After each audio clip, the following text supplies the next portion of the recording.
Caros colegas, muito bom dia. Sejam bem-vindos a mais um webinar. Antes de mais, peço desculpa por este ligeiro atraso que tivemos hoje de manhã. Tivemos aqui um contratempo de última hora, mas já está resolvido e por isso já estamos aqui junto de vós e no ar. E hoje vamos então ter mais um módulo, o terceiro, do nosso curso avançado em insuficiência cardíaca e vamos falar sobre as comorbilidades associadas à insuficiência cardíaca. Aqui ao meu lado tenho já os nossos formadores desta manhã. Muito bom dia, Ricardo. Olá, Carlos. Muito bom dia, Carlos. Joana. O Ricardo vocês já conhecem bem. A Joana é a professora doutora Joana Pimenta, nossa colega de internista, medicina interna, do Hospital São João e também da Faculdade de Medicina da Universidade do Porto e responsável pela consulta de insuficiência cardíaca. Disse tudo, Ricardo? Ok. Já passei na primeira prova. Já passei na primeira prova. Muito bem. Ricardo, o que é que está previsto para esta manhã? Muito bem. É assim, se os colegas também se recordam, nós já vamos então no terceiro módulo sobre a insuficiência cardíaca, nesta viagem que estamos a fazer à volta de como tratar e diagnosticar a insuficiência cardíaca. Recordando rapidamente, nós começamos por falar de como é que se faz o diagnóstico da insuficiência cardíaca, em que discutimos vários casos clínicos. Viajamos no último módulo passado para o tratamento da insuficiência cardíaca, em que abordamos muitos aspectos práticos importantes de como tratar. Mas tratar a insuficiência cardíaca, já vamos ver, é que não é só tratar uma doença, é preciso tratar o doente que tem insuficiência cardíaca. E estes doentes caracterizam-se precisamente por isto, por terem a insuficiência cardíaca, mas muitos deles têm muitas comorbilidades associadas. E, portanto, nesta visão que nós temos todos que fazer na nossa clínica, que é tratar o doente como um todo, vamos ver que vai haver várias particularidades em que as comorbilidades podem afetar ou o diagnóstico, ou o tratamento, ou até o prognóstico da insuficiência cardíaca. E, portanto, o que a gente vai tentar aqui fazer é pegar nas principais comorbilidades, desde a DPOC até a anemia e a insuficiência renal, e perceber que particularidades de diagnóstico e tratamento é que temos que ter para conseguirmos, de facto, tratar a insuficiência cardíaca, mas, sobretudo, o doente que tem insuficiência cardíaca. E, portanto, é isso hoje, o plano para hoje, para o webinar de hoje. Desta manhã. Muito bem. Joana, bem-vinda a estas nossas iniciativas, aqui à presença dos nossos webinars. É um gosto tê-la connosco e também passo-lhe brevemente a palavra para saudar os colegas e para dizer bom dia. Bom dia a todos. Bom dia, Carlos. Bom dia, Ricardo. E bom dia a todos os assistentes destes webinars que são um sucesso. Eu tenho muito gosto em cá estar e a minha tarefa hoje é no fundo, fazer-vos aqui uma abordagem do doente com insuficiência cardíaca. Como o Ricardo já disse, nós não tratamos doenças, tratamos doentes e, portanto, o que nós vamos fazer é, com base em alguns casos clínicos, passar em pouco em revista as comorbilidades mais frequentes. E espero que seja útil a todos. Muito bem. Se esta última semana uma esposa de um doente seu na consulta lhe perguntasse: "Sra. doutora, o meu marido no próximo sábado pode ver o jogo de futebol?" Eu diria que sim, porque as emoções boas também fazem bem, mas com alguma moderação. As emoções boas, não, eu estou convicta, eu sou uma Sra. otimista. doutora, o meu marido é uruguaio. Por essa não estava à espera, realmente. Bom, nunca se sabe, mas esperemos que então não sejam, que ele tenha que ficar sem ver o jogo de futebol. Ok. Pronto, mais à frente ainda falamos um bocadinho mais sobre isto. Podeis ir sentando. Eu tenho que fazer aqui alguns avisos e algumas informações. Caros colegas, como sempre, para os colegas que estão interessados em fazer o curso todo e em obter o certificado depois com a classificação final, quero recordar que é muito importante efetuarem os 2 controlos de presença em cada webinar. Um que será partilhado através do chat já na primeira parte, o chamado controle inicial de cada módulo, e depois o outro mais lá para o final da segunda parte, que também será partilhado através do chat. Por favor, não se esqueçam de fazer esses controles de presença. Também quero lembrar que termina hoje à meia-noite o prazo para a submissão do TPC do módulo anterior, está bem? Eu sei que tem havido alguns equívocos aqui do nosso coordenador de TPCs. Pois, tem razão, exatamente. Da nossa equipa, não é? Está melhor, não está? Ok, isto não correu bem da primeira vez. Da nossa equipa nos TPCs. Mas é assim, vocês, ainda bem, é sinal que vocês estão atentos e vocês têm-nos enviado mails a corrigir e a perguntar se realmente há algum equívoco em algumas perguntas. E realmente nós temos, alguns deles até já corrigimos, mas é assim, não fiquem muito preocupados com isso. Por um lado, recordo que o TPC, no fundo, serve mais para a vossa autoavaliação em relação a cada módulo e para o estudo complementar. E serve para a componente da assiduidade.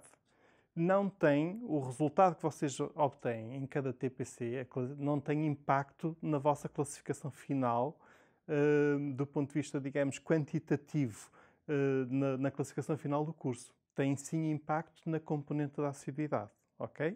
Por isso, não fiquem muito preocupados. Às vezes alguns colegas enviam mails a dizer e agora a minha classificação vai ser corrigida ou não, etc. Nem sequer publicamos as classificações dos TPCs. Por isso, fiquem tranquilos quanto a essa componente. E também quero pedir-vos um favor.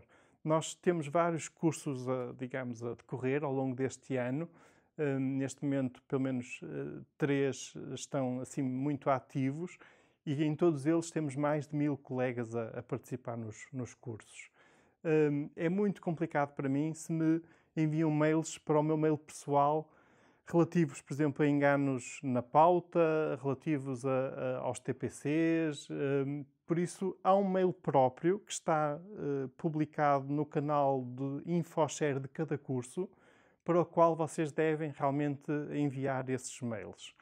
E depois tem que aguardar um bocadinho de tempo. Por exemplo, as pautas só são atualizadas após cada um dos módulos e quando termina, por exemplo, em relação aos TPCs, só quando termina o TPC é que nós atualizamos a pauta com a informação desse TPC, porque toda esta logística é algo pesada, inclusive obrigou-nos a nós, da MG Familiar Limitada, a contratar uma pessoa só para essa tarefa.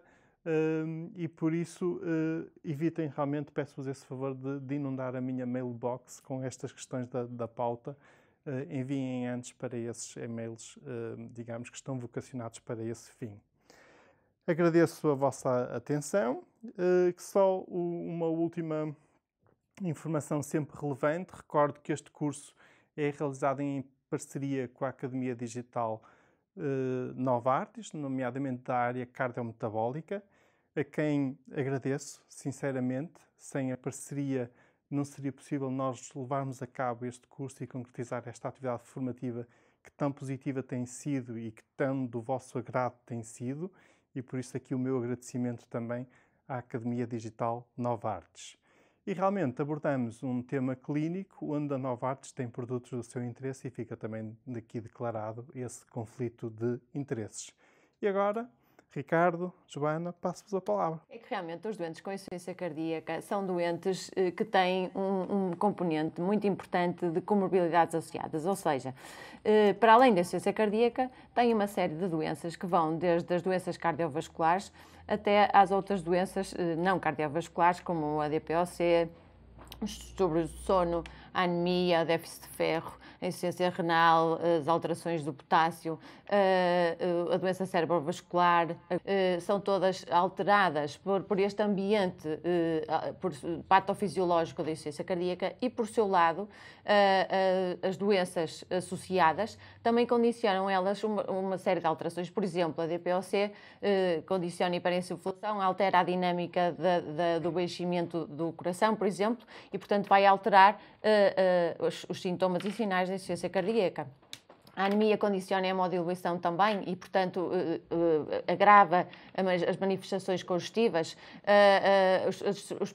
As perturbações do sono condicionam uma série de alterações neurohormonais e inflamatórias que, por sua vez, também vão prejudicar e vão descompensar a insuficiência cardíaca. Portanto, há uma relação realmente bidirecional entre estas duas entidades.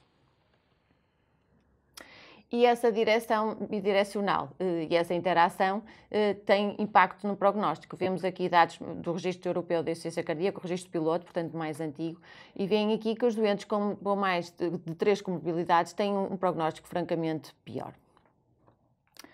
E as guidelines também nos lembram isso mesmo, lembram que é importante nós avaliarmos as comorbilidades e tratarmos nos doentes com insuficiência cardíaca porque elas têm uma série de implicações.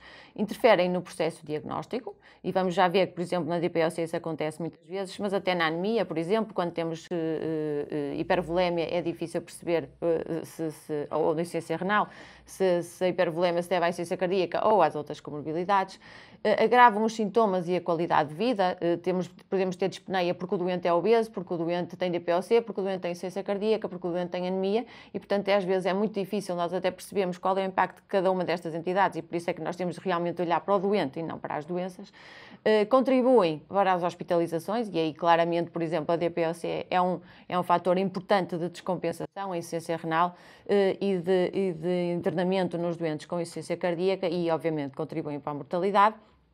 E, por outro lado, estes doentes foram muito menos estudados, os doentes com comorbilidades, do que os doentes com insuficiência cardíaca relativamente saudáveis do ponto de vista das outras doenças. E, portanto, nós temos muito poucos dados em termos de ensaios clínicos randomizados relativamente à eficácia e segurança do tratamento dos doentes com insuficiência cardíaca neste tipo de doentes. Nós sabemos que a insuficiência cardíaca tem 10 áreas em que o impacto dos tratamentos está muito bem documentado, com ensaios clínicos muito robustos e com um número muito importante de doentes, mas sabemos que estes doentes com muita pluripatologia foram, de algum modo, selecionados negativamente e não entraram nestes ensaios clínicos. Por outro lado, também estas doenças todas vão condicionar uma série de tratamentos da insuficiência cardíaca. Por exemplo, se nós tivermos um doente com uma insuficiência renal importante, teremos mais dificuldade em utilizar inibidores do sistema renina-angiotensina-aldosterona. Se o doente tiver uma DPOC, teremos mais dificuldades em usar bloqueadores beta e já vamos falar sobre isso a seguir. Também temos o problema de os tratamentos das comorbilidades interferirem negativamente na insuficiência cardíaca. Por exemplo, e isto é uma situação muito frequente, nós temos doentes idosos com patologia osteoarticular degenerativa, todos nós os temos no dia-a-dia, é uma queixa muito frequente. E os doentes, apesar de nós às vezes até tendermos a subvalorizar este tipo de doença, o que é certo é que é uma das queixas que mais os incomoda e a dor é uma queixa que os incomoda muito. E, portanto, eles usam muitas vezes anti-inflamatórios não esteroides. E esse tratamento, que parece tão inócuo, pode descompensar a insuficiência cardíaca de uma forma muito importante, como também vamos falar. E, por outro lado, pode haver uma interação prejudicial entre os tratamentos, ou seja, por exemplo, quando nós tratamos a DPOC, usamos agonistas beta-2, mas depois para tratarmos a insuficiência cardíaca usamos bloqueadores beta, e, portanto, esta interação entre dois fármacos com efeitos potencialmente antagónicos poderá também criar aqui algumas dificuldades. Muito bem. Ok, passamos para o primeiro caso clínico? Acho que sim. Parece bem? Muito bem. Sim? É isso. Ok. Então, vamos começar por falar de um doente do sexo masculino, 72 anos, reformado, era empregado comercial. E nos seus antecedentes pessoais, portanto, ele vem à consulta já com esta história identificada de cardiopatia isquémica. Teve um infarto agudo miocárdico sem supradesenvolvimento ST há 7 anos. Tinha uma doença do tronco comum e 3 vasos e foi submetido a revascularização cirúrgica com pontes. Ele foi seguido em consulta de cardiologia durante 5 anos. O último ecocardiograma mostrava uma fração de ejeção de 45%, tinha alterações da contractilidade segmentar laterais e inferiores e fez uma prova de esforço máxima que foi negativa. E assim teve alta aos 5 anos de follow-up para os cuidados de saúde primários assintomático. Para além deste antecedente, o doente tinha diabetes mellitus tipo 2, dislipidemia, excesso de peso e era um fumador ativo de 62 uma. Portanto, um doente dos que não aprendem, corrente, dos que não aprendem, e é um doente habitual nas nossas consultas, claro. Acho que concordamos todos. Estava medicado com lisinopril 20 mg por dia, carvedilol 12,5 mg 2 vezes por dia, aspirina 100 mg, rosuvastatina e metformina 2 vezes por dia, 1 grama. Ok. Então, ele vem à nossa consulta hoje e queixa-se de dispneia e fatigabilidade para esforços moderados, associada a alguns episódios de pieira, com mais de um mês de evolução. Não sabia situar bem, mas seguramente já são queixas que não são agudas dos últimos dias. Tem tosse produtiva de predomínio matinal há anos. E é o exame objetivo que lhe fazemos, documentamos que ele não tem sinais de dificuldade respiratória em repouso, que tem uma insuficiência venosa jugular positiva, tem uma tensão arterial de 104/76, uma frequência cardíaca de 78, tem alguns sinais de estase, crepitações nos terços inferiores bilateralmente, edemas moderados nos membros inferiores até a metade inferior das pernas, e a auscultação tem um sopro sistólico de 2/6 no bordo esquerdo externo. Eu só queria iniciar uma furosemida, não é? Aqui a gente não tem dúvidas em relação ao diagnóstico, não é? Nós já falamos muito bem no primeiro módulo, não é? Temos os sinais e os sintomas são sugestivos. Temos aqui até um sinal bastante específico, que é a insuficiência venosa jugular. Temos sinais de hipervolémia e, portanto, aqui até tínhamos um eco a mostrar que tinha uma depressão ligeira da função ventricular esquerda. E tínhamos a história da cardiopatia isquémica, não é? Que logo uma coisa que deve alertar para... Ajudava aquilo que a gente falou sempre. A insuficiência cardíaca não é o diagnóstico final. É preciso pensar sempre naquelas duas coisas. Qual é que é a causa da insuficiência cardíaca? Que aqui era a cardiopatia isquémica, a doença isquémica, e depois é preciso pensar no tal fator precipitante, que nós já vamos falar agora aqui um bocadinho, se calhar, de qual é que poderá ser. Mas isto para dizer o quê? Que nós aqui temos o diagnóstico confirmado, naquela questão que os colegas têm vindo a perguntar muitas das vezes, ok, aqui ia pedir o BNP ou não. O BNP aqui não era para fazer diagnóstico, quando muito poderiam pedir para ter uma ideia depois do prognóstico, mas aqui não era preciso para informação diagnóstica, Sim. porque o diagnóstico já está feito. O BNP é útil no sentido também de que, se vier muito elevado, corrobora este estado constitutivo que nós temos ideia, mas que já clinicamente já temos ideia que ele existe. Portanto, nesta consulta, as principais queixas eram a falta de ar, o cansaço... Com agravamento em relação à última vez, não é? Portanto, ele era assintomático. Ele era assintomático, não é? Apesar de ter cardiopatia isquémica e ter uma fração de ejeção ligeiramente deprimida, era assintomático.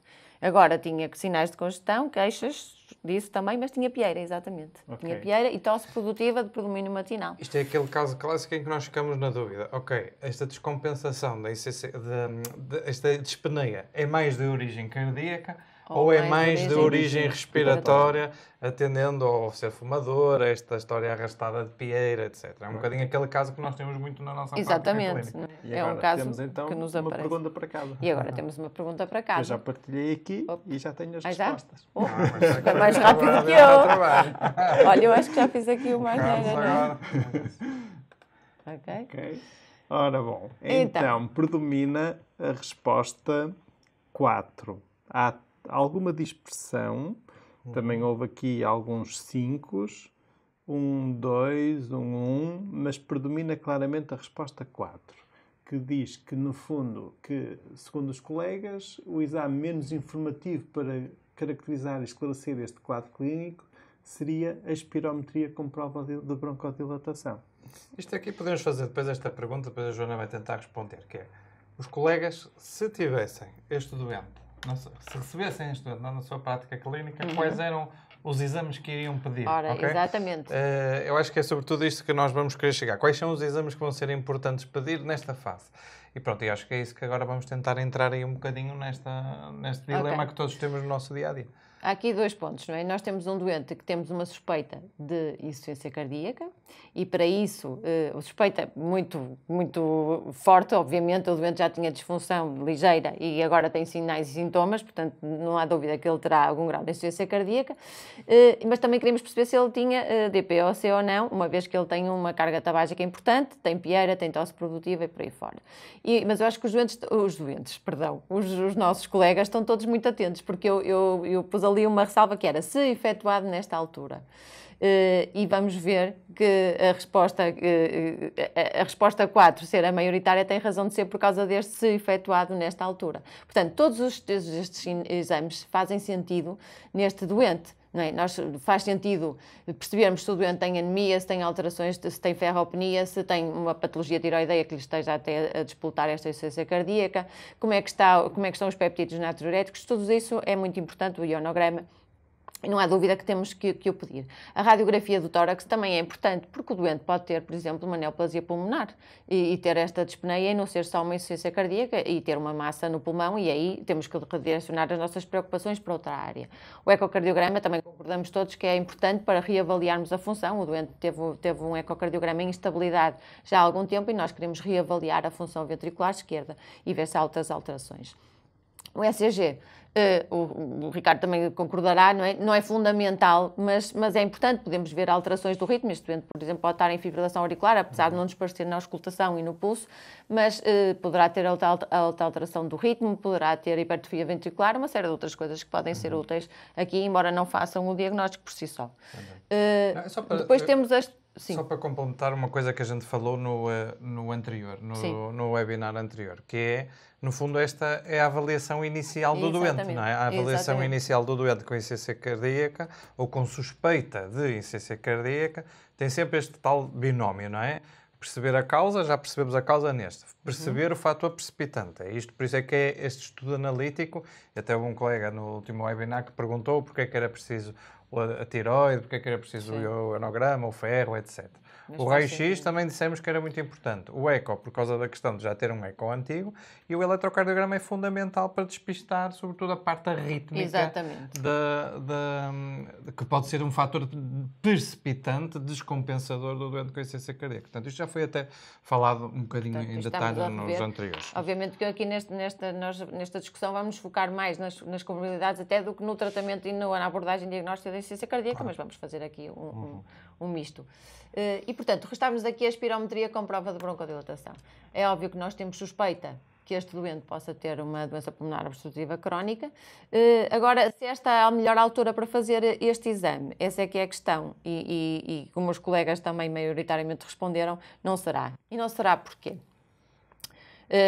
Eu vou-vos mostrar primeiro dados da insuficiência cardíaca e da DPOC e mostrar-vos que realmente estas duas doenças não é raro andarem juntas e, portanto, vemos que a prevalência da DPOC vai desde os 8% aos 52%, ou dos 9% aos 44%, dependendo quando é que nós fazemos o estudo da DPOC, e essa é uma questão que se põe até neste doente, e a DPOC, coexistindo com a insuficiência cardíaca, acarreta um prognóstico pior, nomeadamente nos estadios GOLD mais avançados, e estes são dados dos nossos doentes da consulta de insuficiência cardíaca do Hospital de São João. E vemos que os GOLDs 3 e 4 têm um pior prognóstico em relação aos GOLDs menos avançados.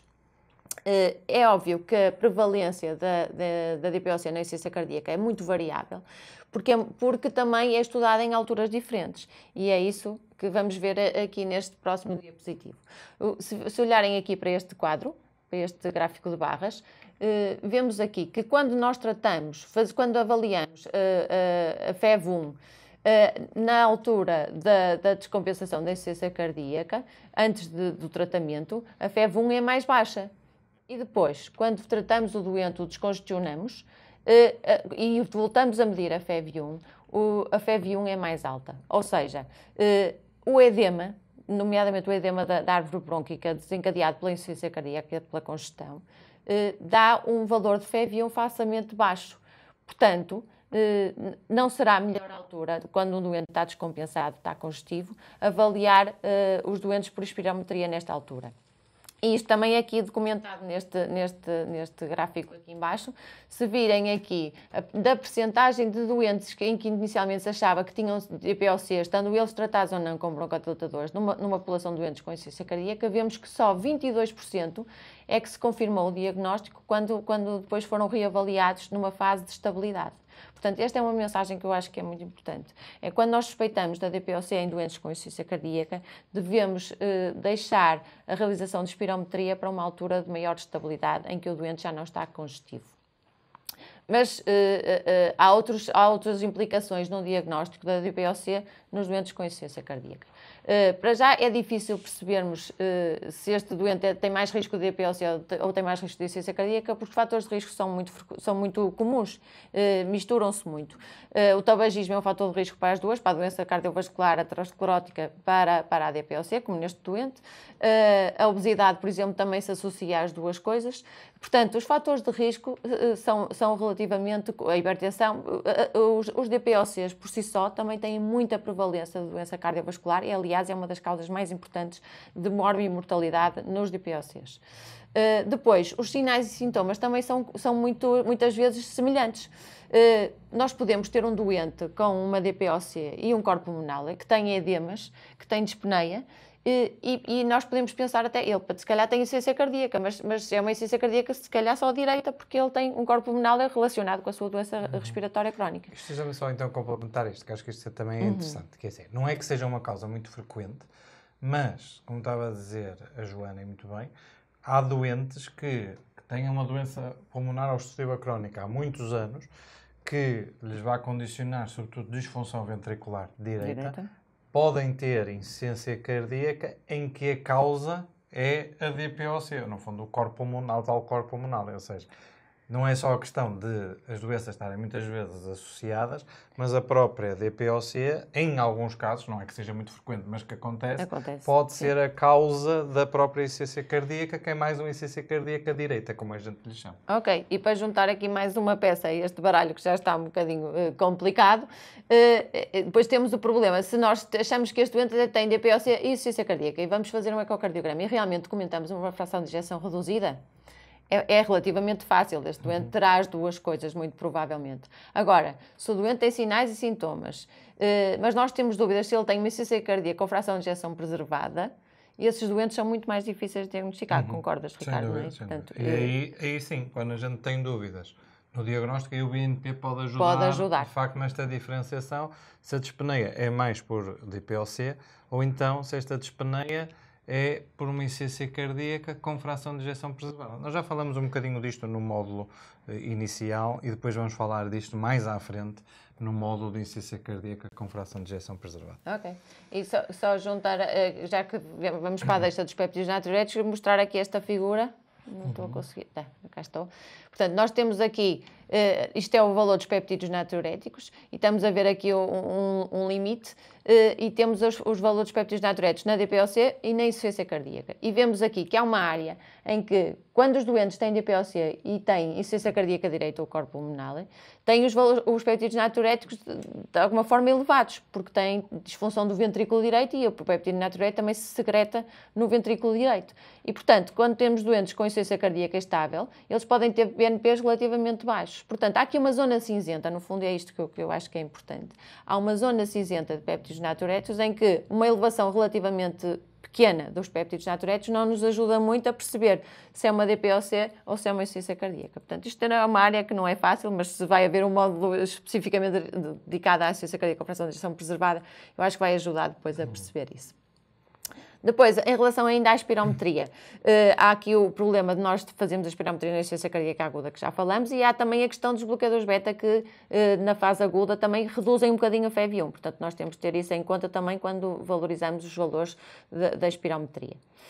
E depois temos ainda um problema no diagnóstico dos DPOCs com insuficiência cardíaca em relação ao ecocardiograma, que é, e o Ricardo sabe isso todos os dias, é que os DPOCs têm muita hiperinsuflação pulmonar e, portanto, têm muitas vezes má janela para fazer um ecocardiograma bem feito. Com resultados fidedignos. E, portanto, muitas vezes nesses doentes, ou algumas vezes nesses doentes, temos que recorrer à ressonância magnética cardíaca para percebermos bem qual é a fração de ejeção destes doentes e caracterizarmos as alterações estruturais do doente. Espera. Está aqui um colega a perguntar o que é HF. É insuficiência cardíaca com fração de ejeção preservada. Desculpem, a sigla é em inglês. Heart Failure Preserved Ejection Fraction. Perdão, okay. Essa passou-me. Eu andei a tirar as siglas todas, mas passou-me. No fundo, é isto que nós estávamos aqui a falar, não é? A dificuldade, às vezes, de diferenciar os sintomas e os sinais entre a DPOC e a insuficiência cardíaca com fração de ejeção preservada. Ok. Vamos avançar. Vamos ver agora os resultados dos exames. Vamos ver os resultados. Então, o doente fez um raio-x de tórax, realmente com sinais de congestão. O eletrocardiograma... Podes mostrar, se quiseres. Mostra ali, sim. Congestão intersticial hilar, vemos a cefalização do fluxo. Vemos aqui uma tendência também para ter uma cardiomegalia. Sim. Okay, estão a ver? O índice cardiotorácico é superior a 50%. No ECG, documentamos que o doente estava em ritmo sinusal e que tinha um padrão de bloqueio completo do ramo esquerdo e uma frequência cardíaca de 78 por minuto. O estudo analítico mostrou uma anemia ligeira, 11,8, com uma creatinina normal de 1,0.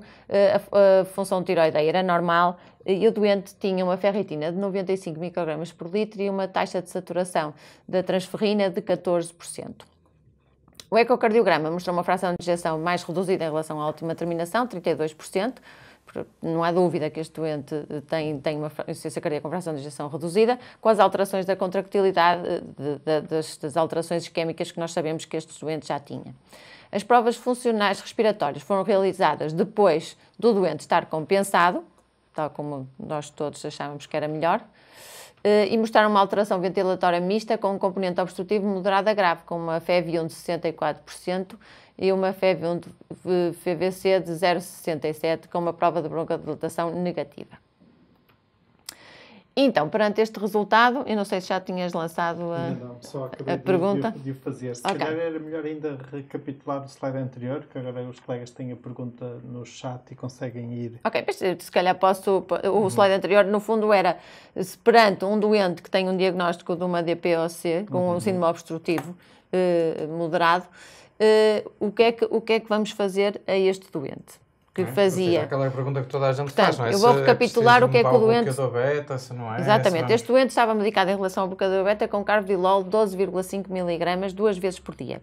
Esta acho que é a informação mais importante. E não fazia broncodilatador. E não fazia broncodilatador. E agora são as opções. O que é que nós vamos fazer a este doente? Vamos suspender este bloqueador beta e iniciarmos um broncodilatador. Vamos manter este bloqueador beta ou vamos substituir este bloqueador beta e iniciar broncodilatador. Ou não, ou vamos manter a terapêutica tal como está, ou podemos achar que todas estas opções fazem sentido e, portanto, podemos defendê-las todas. Ok, nós temos aqui algum delay na transmissão, de forma que ainda não houve muito tempo de chegar as respostas. Já começa agora a cair. 3, 2, 2, 2, 3. Vamos entre o 3 e o 2. Entre o 3 e o 2. Agora, de repente, chegou um reforço do 2, considerável, e o 2 acabou por ganhar, e o 2 diz que era manter o bloqueador beta e iniciar o broncodilatador. Ok. Eu fico muito contente, toda a gente acha que é para manter um bloqueador beta. Se calhar o carvedilol não era o melhor bloqueador beta para este doente e vamos ver porquê. Porque nós temos várias opções em termos de bloqueadores beta. Temos os bloqueadores beta que são mais beta-1 seletivos e temos outros como o carvedilol que são menos seletivos para o receptor. Portanto, já chegaram muitas mais respostas e realmente parece-me haver aqui um empate entre o 3 e o 2. Empate técnico. Sim. Esperemos que não seja como o futebol, um pronúncio para o futebol. Mas a prolongamento e penalti. Vamos marcar aí os penaltis agora. Então. Ok, então vamos rever os dados da terapêutica em relação aos bloqueadores beta e os agonistas beta-2 em doentes com insuficiência cardíaca e DPOC. Primeira coisa, portanto, os bloqueadores beta, apesar de nós termos sempre algum receio inicial em doentes com patologia cardiovascular e com insuficiência cardíaca, os bloqueadores beta não estão contraindicados. Aliás, há até muitos estudos em doentes com DPOC, tendo eles insuficiência cardíaca, doença cardiovascular ou até doentes com DPOC sem nenhum predomínio de patologia, que mostram que o uso de bloqueadores beta se associa a um melhor prognóstico.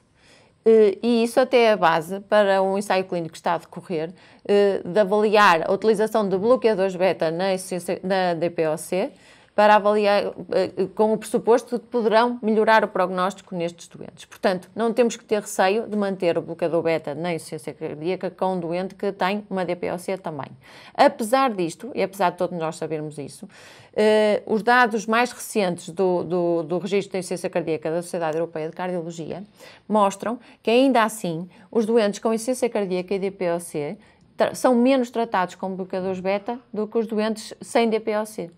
E isto está aqui mostrado neste gráfico, pode parecer um bocadinho confuso, mas eu queria que se focassem só nas coisas que estão ressalvadas com os retângulos vermelhos. Isto são as várias terapêuticas da insuficiência cardíaca em doentes com DPOC e insuficiência cardíaca. E queria que vissem só os bloqueadores beta. Nos doentes com insuficiência cardíaca aguda, que estão hospitalizados, à entrada, faziam menos cerca de 4%, eu nem consigo ver bem o número, mas é 4,3%, certo? Menos 4,3% dos doentes fazia bloqueador beta, comparado com os doentes com insuficiência cardíaca sem DPOC. E o que acontece é que eles depois, na alta, ainda menos doentes, menos 14% dos doentes faziam bloqueador beta se tivessem DPOC.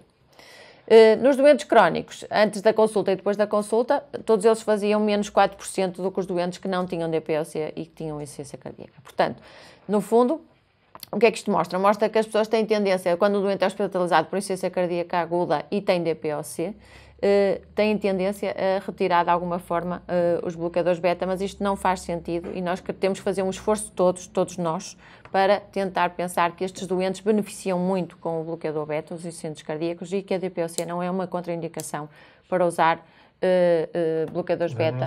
Termos falado no módulo anterior do impacto prognóstico que é um doente estar a fazer bloqueador beta, não só em termos de qualidade de vida a longo prazo, mas em termos de redução de risco de hospitalização e sobretudo de mortalidade. Lembram-se que era um dos quimioterápicos, digamos assim, da insuficiência cardíaca e, portanto, é fundamental mesmo nos doentes com DPOC. Agora, outro dado também deste registro europeu de insuficiência cardíaca. O que aconteceu foi que nestes doentes foram internados por insuficiência cardíaca e estavam a fazer bloqueio beta, cerca de 5% trocaram, quando estavam a fazer cardiolol, trocaram para outro bloqueador beta. Apesar do bisoprolol ser o mais usado nestes doentes, os que estavam a fazer cardiolol, uma franja destes doentes trocou para bisoprolol. E isto faz sentido porque, como já vos disse, o bisoprolol é mais cardioseletivo. Portanto, faz sentido, neste tipo de doentes, nós escolhermos bloqueadores beta que sejam mais seletivos para o receptor beta-1. Os mais beta-1 seletivos são precisamente, como disse a Joana, o bisoprolol e o nebivolol. São os que têm a maior seletividade para o beta-1 e, portanto, a mensagem clínica aqui a passar é esta, não é? Se o doente tiver insuficiência cardíaca e DPOC associada, preferir um destes dois como beta-bloqueador de eleição no tratamento da insuficiência cardíaca. A resposta mais correta era seria 3, substituir bloqueador beta e iniciar broncodilatador. Exatamente. Ok. Vamos já falar com o broncodilatador, mas... Ok. Só para vos mostrar também que as próprias guidelines da DPOC, as GOLD, toda a gente deve estar familiarizada deste ano e que tem nas últimas edições também, ressalvam muito o tratamento da DPOC com comorbilidades, tal como os guidelines da insuficiência cardíaca, porque na verdade os doentes têm estas doenças todas, e dizem que não há evidência que a insuficiência cardíaca crónica deve ser tratada de forma diferente na presença da DPOC. E, portanto, o tratamento com os bloqueadores beta-1 melhora a sobrevida e está recomendado. Mas, apesar disso, também reconhecem que nós subutilizamos esta classe de fármacos em doentes com DPOC. E, portanto, ressalvam muito que o seu uso é seguro e devemos usar bloqueadores beta-1 seletivos. Pergunta aqui a Maria João, e na asma? A asma é um bocadinho mais complicado, porque a asma tem mais tendência para a broncorreatividade e, portanto, o uso de bloqueadores beta na asma não está absolutamente contraindicado, mas deve ser feito num ambiente muito controlado e com doses baixas, e eu acho que devia ser iniciado a nível hospitalar. A asma é um problema diferente. Também os doentes com asma, agora fala-se muito da ACOS, não é? Da sobreposição asma-DPOC, e nesse tipo de doentes acho que se pode usar. Nos puramente asmáticos também são muito menos, porque são doentes normalmente mais novos, e, portanto, mas com mais precaução do que na DPOC. Na DPOC é tranquilo que nós podemos usar bloqueadores beta. O que eu faço muitas das vezes, até peço opinião ao pneumologia quando tem mesmo asma, ok? Isso. E às vezes falamos com o pneumologista e neste diálogo às vezes é importante lá para está. O hospital aí é um ambiente mais fácil de haver esta interação e esta discussão, não é? Há muitos colegas que às vezes conhecem o colega da pneumologia, às vezes conseguem ligar para o hospital, etc. E às vezes consegue-se fazer até combinar diálogo. Uma reavaliação mais precoce e obviamente isto tem que ser sempre dito ao doente. Quando iniciamos um bloqueador beta e temos suspeita que o doente tem uma DPOC, devemos sempre dizer-lhe que ele tem que estar atento a sintomas de exacerbação. Claro. E depois vamos ao outro lado, ao reverso da medalha, que é a utilização de agonistas beta-2 em doentes com insuficiência cardíaca. Nós não temos dados de ensaios clínicos randomizados em doentes com DPOC e insuficiência cardíaca, mas temos aqui dados de um grande ensaio clínico, que foi o SUMMIT, que foi avaliar a segurança da utilização de agonistas beta-2 em doentes com doença cardiovascular ou de alto risco de doença cardiovascular. Mas aqui ressalvo que não eram doentes com insuficiência cardíaca. Aliás, os doentes com fração de ejeção reduzida foram excluídos deste ensaio. Mas este ensaio mostrou que era seguro usarmos agonistas beta-2, o vilanterol, que foi o fármaco testado, com ou sem corticoide inalado. E, portanto, podemos usar estes fármacos, tanto quanto este ensaio nos diz, de forma segura. Outro ensaio que também foi publicado recentemente e que eu acho que é muito curioso porque faz muito sentido fisiopatologicamente, foi testar o uso de um LAMA, o glicopirrónio, e um agonista beta-2, o indacatrol, em doentes com DPOC e que tinham hiperinsuflação. E porquê? Porque o que se acha muito é que os doentes com DPOC têm esta hiperinsuflação, que depois altera-lhes a dinâmica de enchimento cardíaco e é por isso muitas vezes até que há uma coexistência entre a exacerbação da DPOC e agravamento da congestão na insuficiência cardíaca. Então eles foram testar o que acontecia quando se tratava estes doentes com hiperinsuflação e viram melhorias no enchimento ventricular e no volume telediastólico do ventrículo esquerdo. Mas, mais uma vez, isto não são dados em insuficiências cardíacas, são dados em doentes com DPOC, mas sem insuficiência cardíaca. Isto, no fundo, para responder um bocadinho àquela dúvida, não é? Que é ao contrário, não é? Como dizia a Joana, não é? Nós tínhamos, às vezes, medo de utilizar os bloqueadores beta na doente com DPOC, com medo de agravar a DPOC. Mas depois, no tratamento da DPOC, tínhamos medo de utilizar agonistas beta, embora sejam agonistas beta-2, com o risco de medo de agravar a insuficiência cardíaca. E a ideia que nós temos hoje é que, não só pelo receptor em que atuam, mas também pelas baixas taxas de absorção sistémica que têm na via inalada, que aparentemente seja seguro a utilização também dos agonistas beta-2 no tratamento da DPOC para não agravar o risco de insuficiência cardíaca. Isso, só uma ressalva, é que enquanto nós temos dados muito robustos do benefício dos bloqueadores beta na insuficiência cardíaca em termos de mortalidade e de hospitalizações, e não há dúvida nenhuma, em termos de agonistas beta-2 e antagonistas dos receptores muscarínicos, o que nós temos é a evidência essencialmente de melhoria dos sintomas e das exacerbações e não temos dados robustos na mortalidade, não há grande impacto na mortalidade. E, portanto, estas terapêuticas da DPOC são mais sintomáticas do que os bloqueadores beta na insuficiência cardíaca. Pronto, com esta gradação em termos de importância da utilização. Portanto, resumindo e concluindo, na DPOC, nos doentes com insuficiência cardíaca e DPOC, o que é que devemos valorizar? Temos de ter em atenção que o diagnóstico é mais difícil e que só devemos fazer as provas funcionais respiratórias após estabilidade e ovulémia. As guidelines dizem mais ou menos 3 meses. Isto, obviamente, é um valor indicativo. E os indicadores de hiperinsuflação numa espirometria podem ser úteis para nos fazer pensar que, se calhar, estamos mesmo perante uma DPOC. Temos que ter em atenção que os péptidos naturais têm aquela tal zona cinzenta que às vezes é difícil de valorizar. Em relação à terapêutica, devemos iniciar os bloqueadores beta e devemos manter os bloqueadores beta e devem ser cardioseletivos. A asma, como já vimos, não é uma contraindicação absoluta, mas exige uma vigilância muito mais apertada e deve ser iniciada a nível hospitalar. E quanto aos broncodilatadores, quer os LAMA, quer os LABA, devemos usar se realmente se confirmar que os doentes têm DPOC e se for necessário para melhoria, por uma vez que o benefício é essencialmente sintomático. Em termos de prognóstico, temos que ter noção que estes doentes são doentes que devemos ter mais debaixo do olho, porque têm pior prognóstico a curto e a longo prazo. É um bom resumo. Ok. Então, voltando ao nosso doente outra vez, este doente tinha um golo de grau 2 em termos de FEV1, depois tinha sintomas que o punham aqui neste quadrante B, e, portanto, teria uma indicação para fazer um LAMA ou um LABA, e poderíamos escolher. Há alguma tendência a preferir-se os LAMA nesta altura. Portanto, nós reavaliando aqui o nosso doente, ele estava com esta medicação que já tínhamos falado, e o que é que nós fizemos? Substituímos o carvedilol por o bisoprolol 5 mg uma vez por dia, e Além disso, iniciamos espironolactona e o lama que quiserem escolher, há muitos disponíveis. Quando reavaliamos o nosso doente, já depois destas alterações terapêuticas, o doente estava melhor da dispneia e da fatigabilidade, embora mantenha ainda alguma dispneia para médios grandes esforços.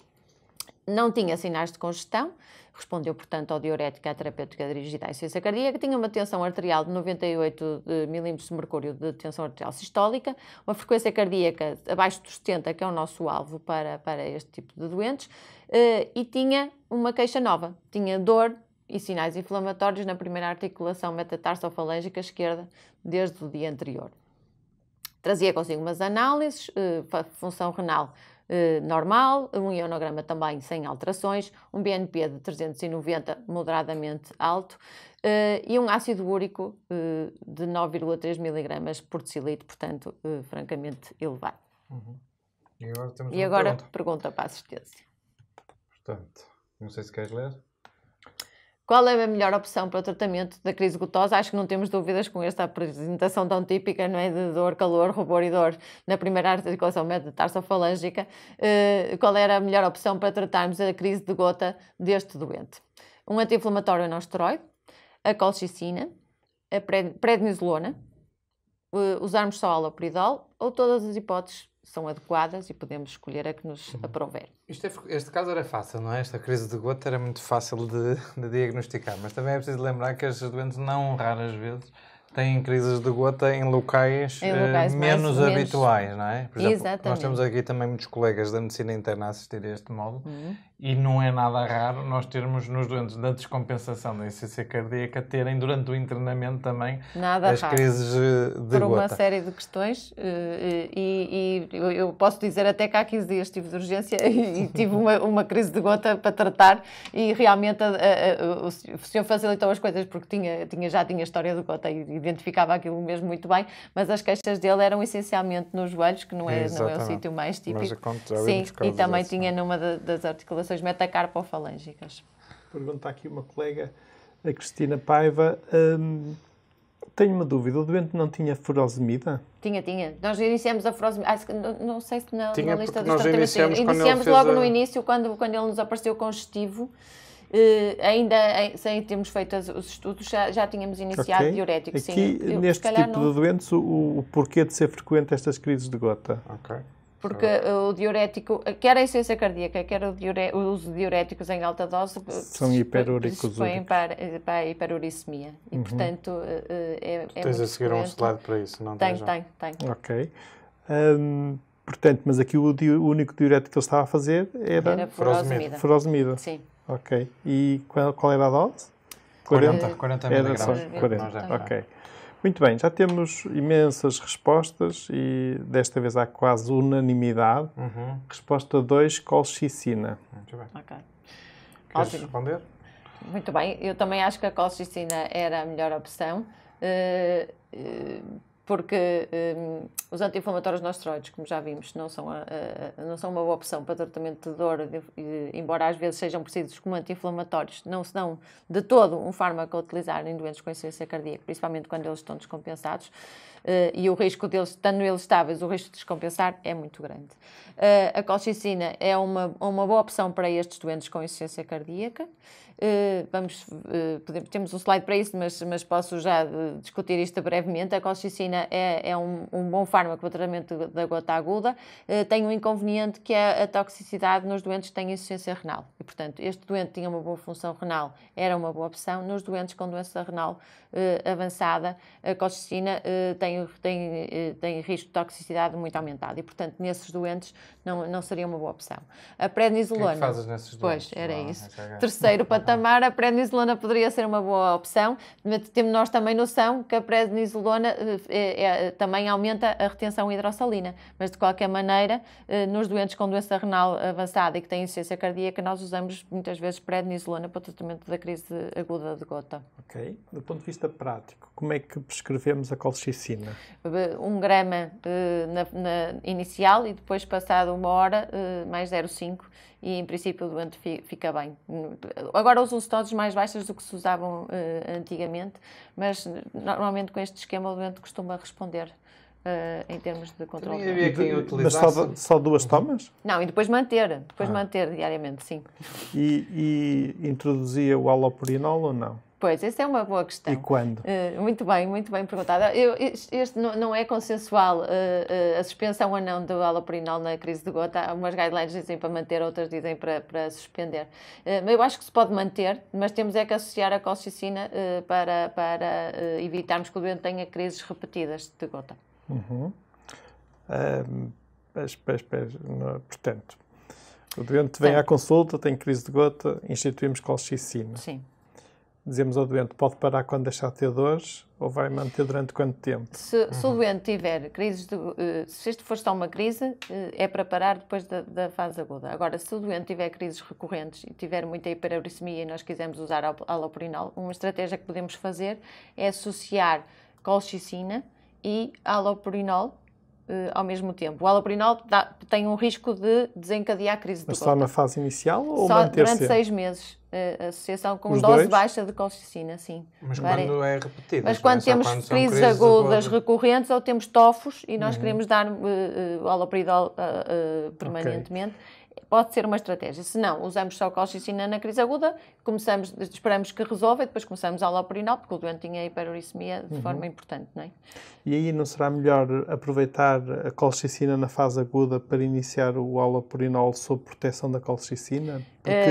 Mas a colchicina tem que ser mantida durante 6 meses, neste esquema de profilaxia. Mas se nós fizermos a colchicina e só depois iniciarmos o halopurinol sem colchicina, há o risco de, no início do halopurinol, eu acho que se ele calhar, voltar a fazer uma crise. A colchicina é mais um fármaco e não é isento de risco. Se nós só tivermos uma crise de gota, ele respondeu bem e ficou estável, acho que podemos parar a colchicina. Se ele voltou a ter e começar o halopurinol, se ele desencadeia outro tipo de crises, e o doente, depois também tem muito a ver, isto é sempre uma questão também de explicarmos ao doente. Se ele achar que está disposto a fazer mais uma terapêutica para evitar ter novas crises, associamos os dois durante 6 meses e depois paramos a colchicina. Mas sempre numa dose baixa. Pergunta aqui a Mónica Fonseca, pode repetir, por favor, as doses da colchicina? 1 grama e passado 1 hora 0,5.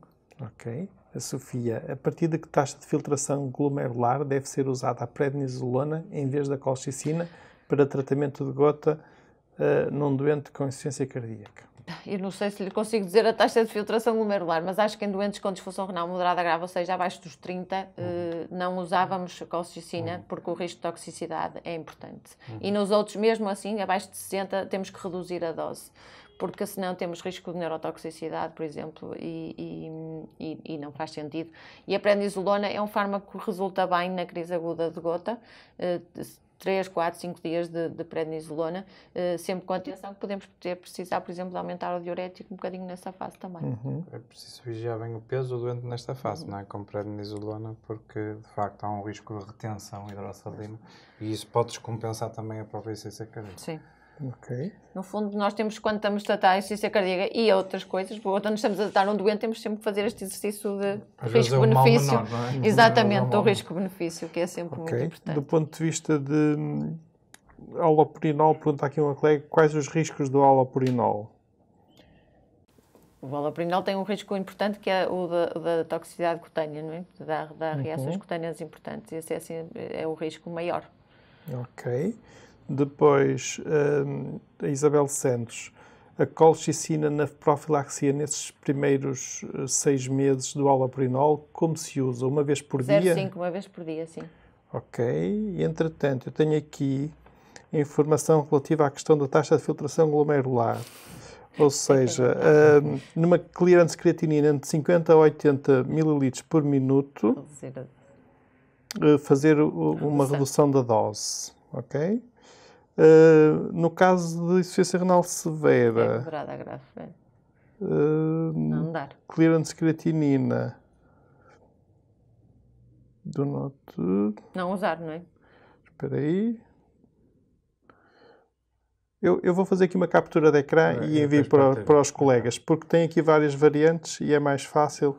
E já vos faço chegar através do chat, está bem? É mais fácil do que estar aqui a ler assim agora e estar a cometer tantas opções tecnológicas. Exatamente, algum equívoco. Sim, mas no fundo eu acho que o importante a reter é que a colchicina é um bom fármaco para usar em insuficientes cardíacos se tiverem boa função renal. Se não tiverem, não se lembraste de ajustar a dose e há com uma insuficiência renal importante, temos que usar outras opções. Ok.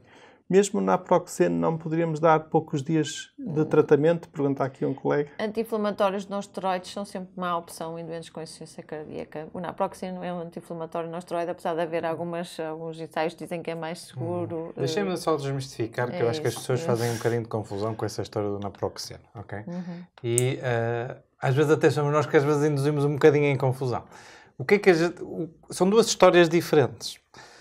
Uma história é o risco de descompensação da insuficiência cardíaca com os anti-inflamatórios não esteroides. E todos eles, independentemente do seu mecanismo de ação, têm risco de descompensação da insuficiência cardíaca, independentemente de serem mais COX-1 ou mais COX-2 seletivos. Esta é a mensagem fundamental em relação à insuficiência cardíaca. O que é que a gente sabe em relação a outra... Isto é outra história. É a relação dos anti-inflamatórios não esteroides com o risco de ir a ter um evento cardiovascular, que geralmente até é um evento isquémico, não tem a ver provavelmente com a insuficiência cardíaca. E aí havia uns dados iniciais que de facto sugeriam que o naproxeno, neste tipo de situação, tinha menor risco de vir a desencadear um novo evento cardiovascular. Okay? O que é que a gente sabe entretanto? Sabe entretanto que isto a história vem muito daquela, que também te lembras, Carlos, que chegou-se a ver em alguns dados que quando se utilizava os inibidores seletivos da COX-2 tinha-se aumento do risco de eventos cardiovasculares e até houve a retirada de alguns destes fármacos do mercado por causa do risco de evento cardiovascular. Não tem nada a ver, mais uma vez, com a insuficiência cardíaca. O que é que a gente sabe, entretanto, é que não é só tanto às vezes a questão do naproxeno. Por exemplo, foi publicado agora há 6 meses, menos de um ano, um ensaio clínico no New England, podem ir lá ver, que mostra aqui que o naproxeno, comparado, por exemplo, com uma dose baixa até do próprio celecoxib, que se for desde tem que ser uma dose baixa, de 100 mg, que o risco entre um e outro é praticamente igual, ok? Mas isto só para dizer ao colega que isto é a relação dos anti-inflamatórios com o risco de haver um evento isquémico, digamos assim.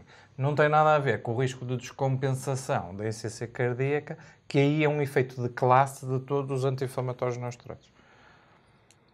Pergunta aqui uma colega, e então se se desse a prednisolona, que dose é que seria? 40 mg, 30 bastam, 30, 40 mg durante 3, 4 dias, 5 dias, também é durante o tratamento agudo só.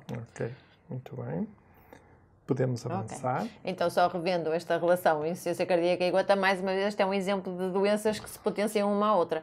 A insuficiência cardíaca, que me veem aqui nesta coluna, é uma das comorbilidades que se associa à hiperuricemia, que por sua vez, depois com uma série de outros fatores associados, leva ao aparecimento de gota, e depois a gota por si só também considera inflamação, alterações endoteliais, e hipertensão e uma série de outras alterações que vão aumentar o risco cardiovascular, que por sua vez aumenta o risco de insuficiência cardíaca, e portanto, no fundo, estas duas patologias potenciam-se uma à outra.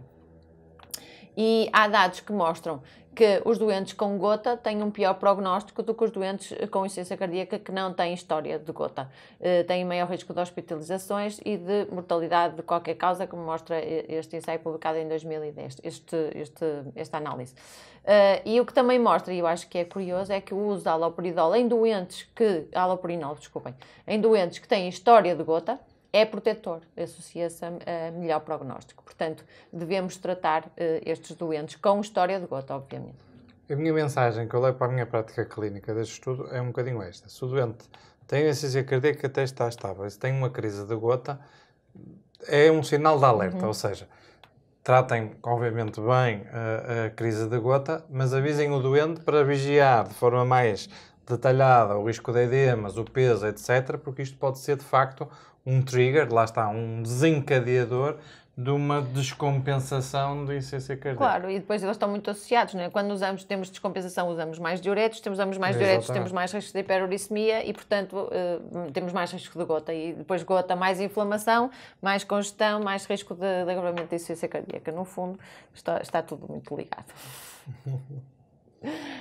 E estas são as opções do tratamento da gota, segundo as guidelines da EULAR, da Associação Europeia, da Liga Europeia de Luta contra o Reumatismo, e mostram realmente, temos as opções todas que nós já discutimos. Nos doentes que têm insuficiência cardíaca, já vimos que colchicina ou prednisolona seriam as melhores opções. E o que estas guidelines também chamam muita atenção é que nos doentes com gota deve ser rastreado a doença cardiovascular, porque ela é muito frequente, e falam especificamente na insuficiência cardíaca mais uma vez. E, mensagem muito importante, o Ricardo já frisou isso muito bem, ter sempre noção que os anti-inflamatórios não esteroides e os inibidores da COX-2 estão não recomendados, portanto, não devem ser utilizados mesmo em doentes com insuficiência cardíaca. E também, já agora, aqui uma breve chega em relação ao tratamento de doentes com insuficiência cardíaca e dor.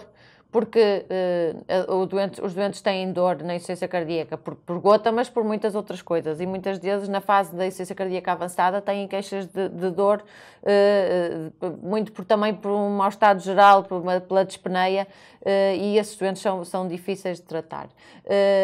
Um componente importante das queixas de dor nos doentes cardíacos deve-se à patologia osteoarticular degenerativa, e, portanto, nós sabemos que estes doentes têm muita tendência para comprar anti-inflamatórios não esteroides, estão disponíveis em todos os supermercados da nossa área, e, portanto, estar muito atento a isto. Esta é uma área que nós tendemos a valorizar menos, mas que os doentes valorizam muito e que nós temos que estar muito atentos, mas, apesar disso, nós temos muito pouca informação relativamente ao tratamento da dor em doentes com insuficiência cardíaca. E o que mostra as nossas opções, portanto, no fundo, são estas que estão aqui explanadas. Nós devemos usar a escada da dor, tal como no tratamento de outra dor, noutra circunstância qualquer. Para a dor ligeira, usar paracetamol ou anti-inflamatórios não esteroides tópicos. Depois, na dor moderada a grave, opiáceos fracos, e depois progredir para os fortes. Ter atenção que podemos usar antipiléticos para a dor neuropática, mas que os antidepressivos tricíclicos, que às vezes são usados para tratamento da dor neuropática, têm um risco importante de arritmias nestes doentes e, portanto, não devem ser usados. Vamos falar disto a seguir quando falamos de depressão. E que temos outras opções que às vezes não são tão exploradas, como a acupuntura, o exercício físico, a fisioterapia, que ajudam também ao bem-estar destes doentes e que são mais inócuos, não têm iatrogenia à partida e, portanto, devem ser considerados. E mostrar-vos só aqui os dados apesar de nós sabermos isto tudo, este é um dos poucos ensaios que foi estudar doentes com dor e insuficiência cardíaca, e mostrou que quase 20% dos doentes faziam anti-inflamatórios não esteroides ou inibidores da COX-2, e apesar de os fazerem e terem o risco aumentado de descompensação da ICA, ainda por cima não tinham nenhum benefício em termos do alívio da dor com a utilização destes fármacos. E esse alívio da dor acontecia se os doentes tomassem opiáceos. Portanto, eu sei que há uma luta grande nos Estados Unidos, por exemplo, contra o uso excessivo de opiáceos, mas este é o tipo de doentes que nós devemos ter esta arma reservada para as situações de dor moderada a grave.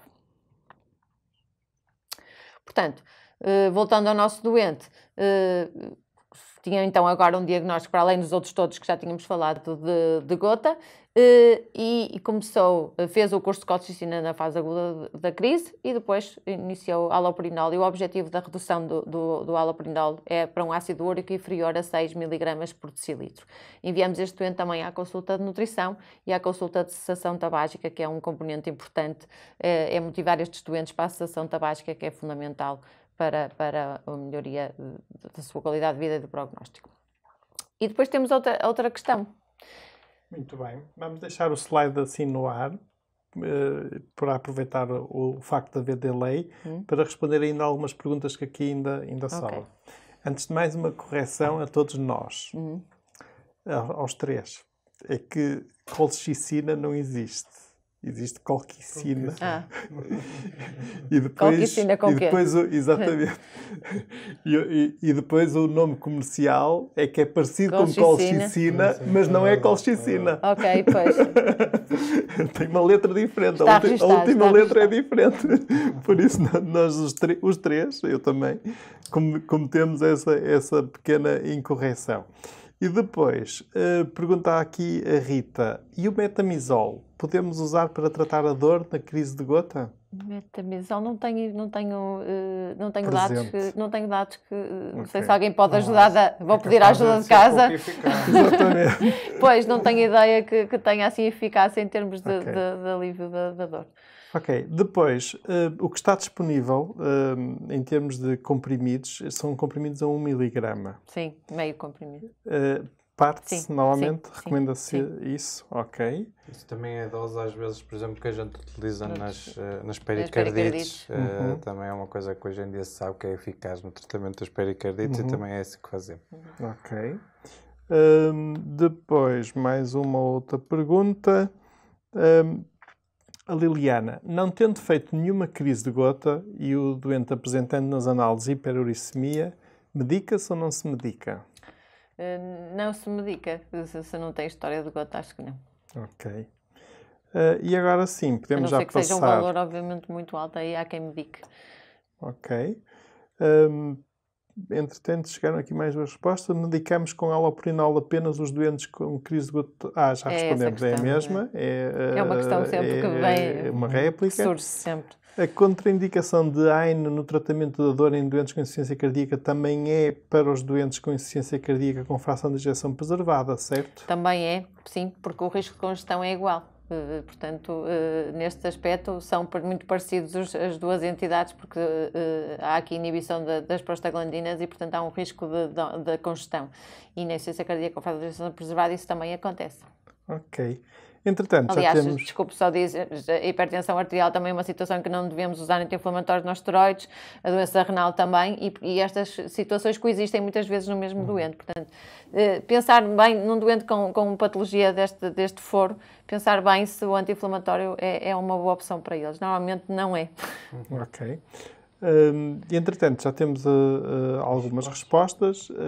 Predomina a resposta 1. Diz que sim. Há aqui um colega que escolheu o 3, que é talvez.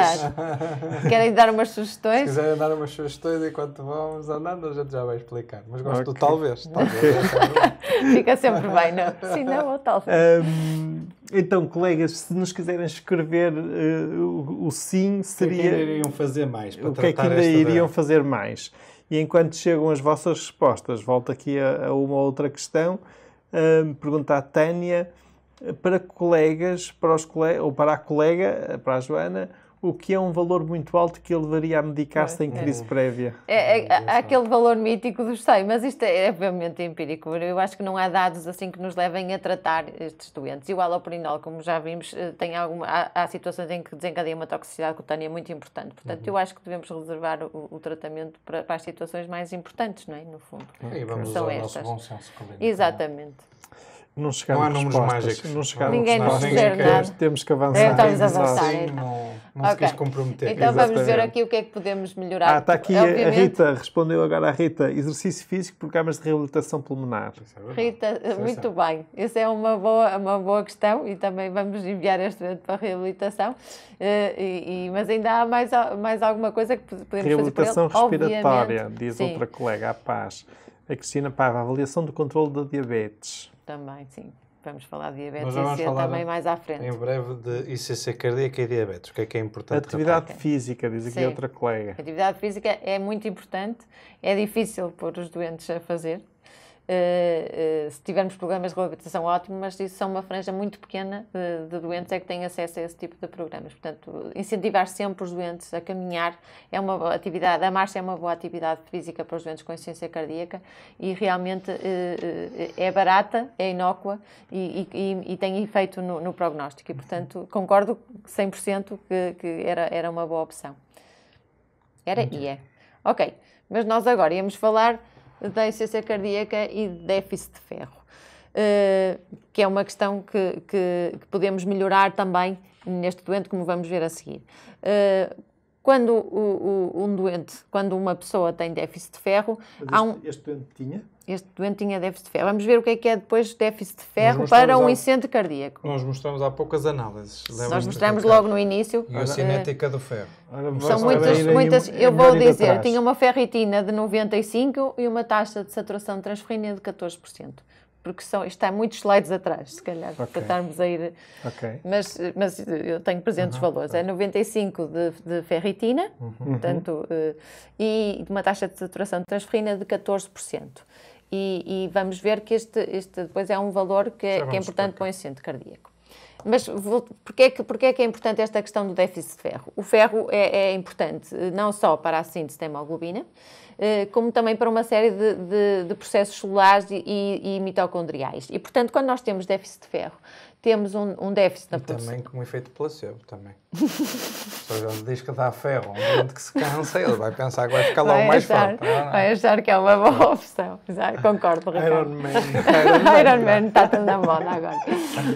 E, portanto, o déficit de ferro traduz-se a nível celular nas alterações de disfunção mitocondrial e alterações no transporte de oxigênio, depois dá alterações tecidular, não é? Nomeadamente até no miocárdio, e depois, em termos de queixas do doente propriamente dito, dá diminuição da capacidade de exercício, alterações cognitivas e um aumento da mortalidade e de morbilidade.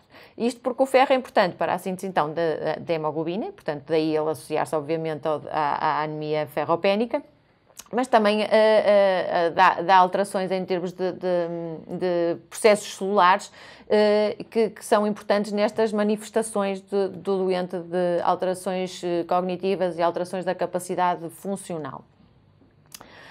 A ferropenia é muito frequente nos doentes com insuficiência cardíaca. Está documentado que até 50% dos doentes com insuficiência cardíaca com fração de ejeção reduzida podem ter ferropenia.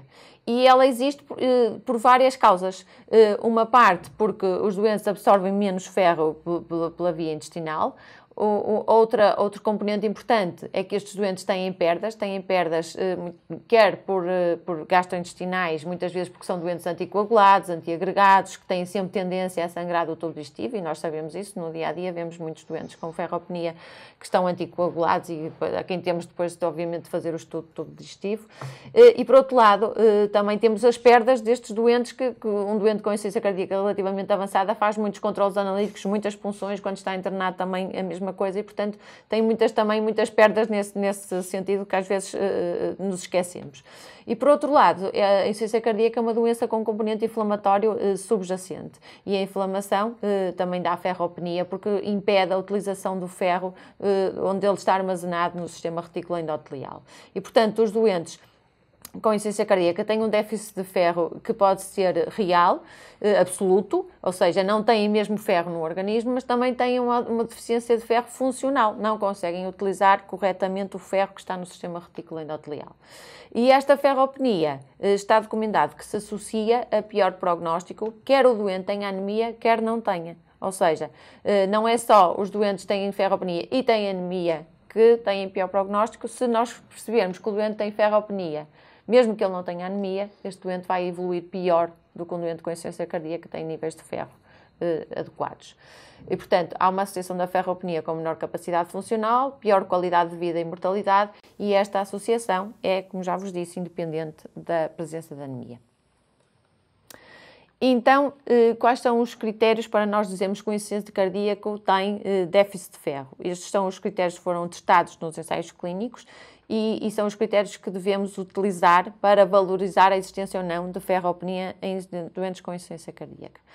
Queria deixar aqui só uma chega que este quadro é das guidelines de insuficiência cardíaca e diz que nós devemos sempre quantificar o ferro, a ferritina e a taxa de saturação de transferrina em todos os doentes na avaliação inicial, a tal que o Ricardo falava, que foi discutida no primeiro módulo.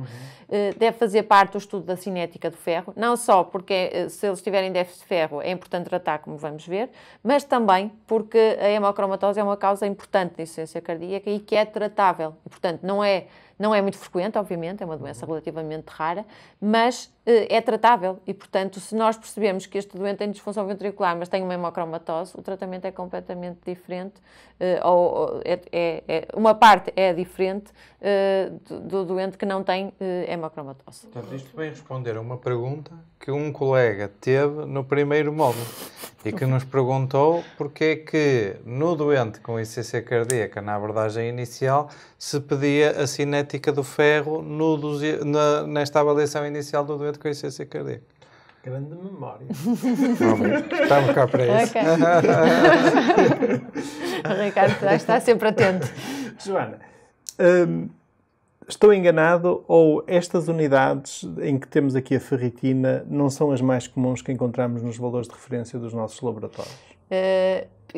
Os laboratórios têm unidades diferentes. No meu hospital são estas. Normalmente, não é? No meu hospital são estas. Pois, o teu hospital é muito esquisito nas unidades. Toda a gente me diz isso e eu estou tão habituada que confesso que não sei. Os valores analíticos do Hospital São João são terríveis. Eu, para mim, os de Gaia tenho sempre que dar mais 10 à PCR. Normalmente, para perceber, o valor alvo, digamos, o valor assim, de referência da ferritina abaixo do qual consideramos como havendo ferropenia, o valor que eu tenho memorizado é 10. Ou 10, pois. Mas isso, atenção. E aqui aparece 100, mas está em microgramas. Mas nós atenção que nós estamos a falar na insuficiência cardíaca. Isto é um estado pró-inflamatório. Pronto. Espera aí, é essa a minha dúvida que eu queria esclarecer. Eu vejo que aqui está micrograma. A referência que eu tenho normalmente aponta para nanograma, NG. E eu agora tenho esta dúvida, se é o valor de limite que é diferente pelo facto de ser insuficiência cardíaca e por esse motivo que ias agora explicar, o valor limite ou é se diferente. É aqui a unidade que é diferente. Não, o valor limite é diferente porque a insuficiência cardíaca é um estado inflamatório. Por exemplo, nas doenças inflamatórias intestinal também se usam valores mais altos. Mas é isto que a Joana está a dizer. Assim, são a gente vai confirmar esta questão das unidades. Do que, por exemplo, numa mulher que nós estamos preocupadas com a ferropenia, são valores mais baixos. Apesar de tudo, 100, se for nas unidades que eu estou habituado, é um valor bastante elevado. Mas é isso mesmo, que é assim, estes doentes, não é questão de tratar a anemia por falta de ferro. Estes doentes muitas vezes até nem têm anemia e como têm este estado pró-inflamatório, todos eles têm uma tendência a ter valores de ferro mais altos, ok? Porque a ferritina, de facto, como a Joana já disse, é um marcador pró-inflamatório. E por causa deste fator de confundimento é que estes são os cut-offs, ou então aquele segundo com a taxa de filtração glomerular, com a taxa de saturação da transferrina abaixo dos 20%. E, portanto, não é só uma questão de unidades, é que os próprios cut-offs na insuficiência cardíaca são diferentes. Mas depois a gente confirma isto dos microgramas e dos microgramas mais uma vez. Mas há aqui esta explicação que é real. Que é importante. Os cut-offs são superiores na insuficiência cardíaca, sim. É isso mesmo. Portanto, estes são os critérios para considerarmos que o doente tem ferropenia e que foram testados nestes ensaios clínicos, que vos vou mostrar, obviamente, não é para nos focarmos nisto, mas só para vos mostrar que há vários ensaios clínicos que demonstram que a correção de ferropenia melhora a capacidade de exercício, melhora a capacidade funcional em termos de classe da New York Heart Association, melhora a qualidade de vida. Há um ensaio que mostrou menor taxa de hospitalizações, mas com números relativamente pequenos, e depois temos meta-análises que demonstram também menor taxa de hospitalizações. Estão a decorrer ensaios clínicos que estão a avaliar os endpoints mais robustos, que são obviamente a mortalidade e as hospitalizações, com endpoints específicos para esse desígnio. Mas estes dados da melhoria da capacidade de exercício, a capacidade funcional, foram a base para nós termos indicação para tratar a ferropenia nos doentes com insuficiência cardíaca, como vamos ver a seguir. Só que uma ressalva que eu acho que é muito importante é que todos nós, quando diagnosticamos ferropenia, temos tendência a usar, a passar a receita de ferro oral ao doente, mas o único estudo com ferro oral na insuficiência cardíaca que foi feito recentemente foi o Iron-Out. Nos Estados Unidos mostrou que quando usamos ferro oral não conseguimos melhoria da capacidade funcional através da prova de consumo de O2 e isso provavelmente porque quando se comparou o Iron-Out, que é o estudo do ferro oral que está aqui, com o FER-HF, que é um estudo com carboximaltose férrica endovenosa, o que se conseguiu foi aumentar a ferritina de forma muito mais evidente nos doentes que faziam ferro endovenoso, e nos doentes com ferro oral esse aumento foi muito pequeno. Portanto, o que se acha é que os doentes com insuficiência cardíaca absorvem mal o ferro oral e, portanto, não há interesse em fazermos uma terapêutica com ferro oral e não há benefício, segundo este estudo, em termos de melhoria da capacidade funcional quando usamos ferro por via oral. E, portanto, as guidelines da insuficiência cardíaca de 2016, com base naqueles ensaios que vos mostrei da carboximaltose férrica endovenosa, mostram que consideram que nós devemos utilizar este fármaco especificamente naquelas situações que vos falei de ferropenia, microgramas por litro. Está ali, Carlos. Se é ferritina sérica, 100 microgramas por litro. E, portanto, já confirmei. são equivalentes, ou seja, um nanograma... É porque é por decilitro, não é? Exatamente. Pois, um nanograma por mililitro é equivalente a 1 micrograma por litro.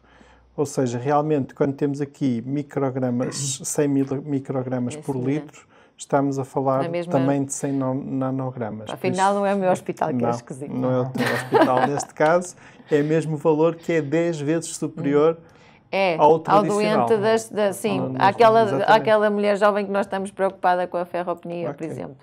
Sim, mas isso é porque tem a ver com os estados inflamatórios, lá está. Isto depois tem em paralelo noutras doenças em que também se usa ferro endovenoso, na insuficiência renal, por exemplo, e por aí fora.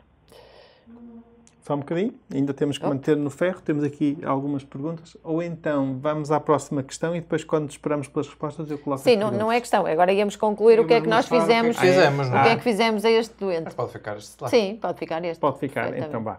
Então, pergunta aqui a Mónica Fonseca. Perante a ferropenia, como suplementar dose, duração de tratamento e periodicidade de avaliação? Muito bem. Isso é uma coisa que nos está totalmente esclarecida. Portanto, dose é fácil, é 1 miligrama nos doentes acima de 70 kg, 1 grama ou 1000 miligramas de carboximaltose férrica endovenosa. A carboximaltose férrica está disponível a nível hospitalar.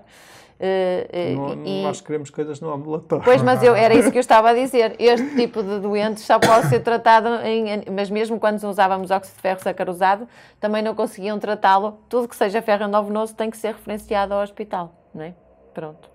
Mas os colegas viram. Ok, Joana, mas estás-nos a dizer que todos os doentes com insuficiência cardíaca têm uma ferritina abaixo de 100 que devemos referenciar para tratamento de ferro no hospital? Não, o que eu estou a dizer é que estes doentes beneficiam neste tipo de terapêutica e a maior parte dos doentes com fração de ejeção reduzida que mantêm queixas depois da terapêutica otimizada também andam a nível hospitalar.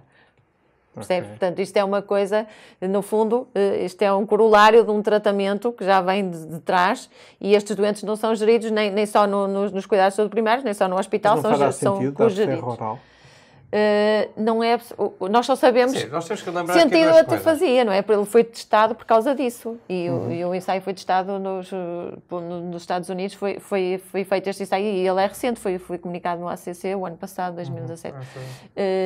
Lembrar o seguinte: isto não é terapêutica para modificar prognóstico, ok? Não é daqueles que é obrigatório a gente estar preocupado para modificar prognóstico. Isto melhora ligeiramente os sintomas. E, portanto, geralmente damos isto a doentes que estejam, sobretudo, mais sintomáticos. Muito não é aquele doente isso que eu estou a dizer. Isto é um esteja em classe 2, geralmente não é assim um infundente que seja fundamental, digamos assim, estar muito preocupado com estas questões dos ferros. Eu prefiro que as pessoas se preocupem mais com a questão que falamos ao módulo anterior, que é ajustar as doses dos fármacos que modificam o prognóstico e darem as terapêuticas que mudam o prognóstico. Acho que isto é a mensagem fundamental. Mas nesta abordagem global também ficam a saber que se detectarem, até podem eventualmente mandar uma cartinha ao colega que segue o doente no hospital. Olha, nestas últimas análises tem falta de ferro segundo os critérios.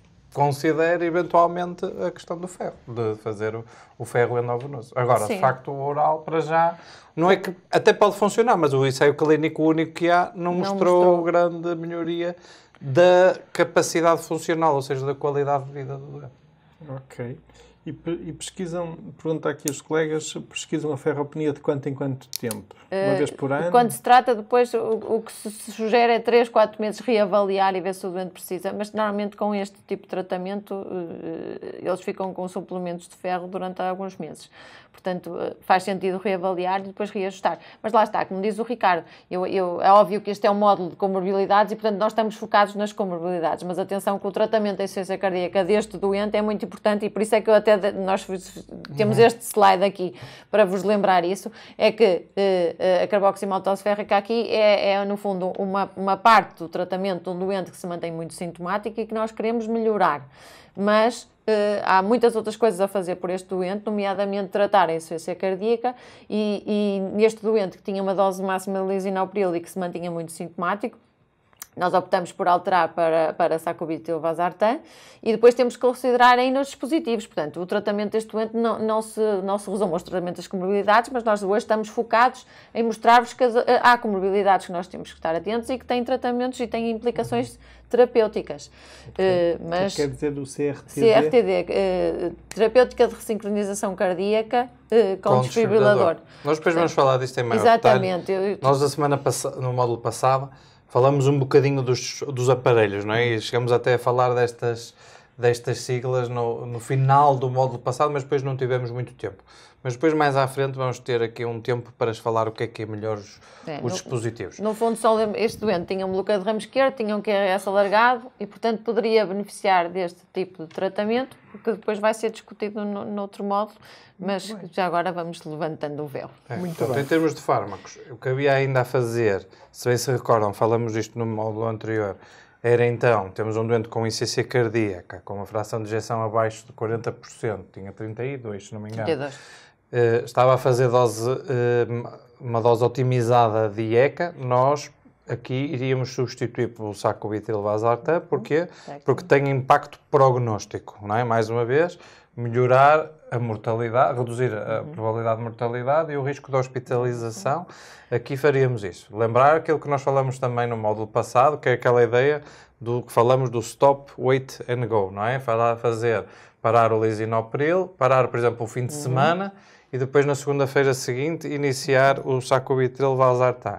E depois naquela questão que às vezes os colegas perguntavam muito, que era se iniciávamos o sacubitril/valsartan na baixa dose, na dose intermédia ou na alta dose, nós já sabemos que no início ou é a baixa dose ou a dose intermédia, atendendo a que este doente já estava a fazer uma boa dose de lisinopril e tinha uma pressão arterial adequada, poderíamos eventualmente considerar logo a dose intermédia como tratamento inicial. Portanto, só aqui para dar aqui algumas achegas, no fundo rever a matéria da... Obviamente, dependendo dos valores de tensão do doente naquela altura também, não é? Pronto. Dependendo dos valores da tensão, íamos em princípio começar a dose intermédia. Nós falamos bem isto, quem tiver ainda dúvidas, pode ir à gravação do módulo anterior, que falamos disto de forma bastante exaustiva.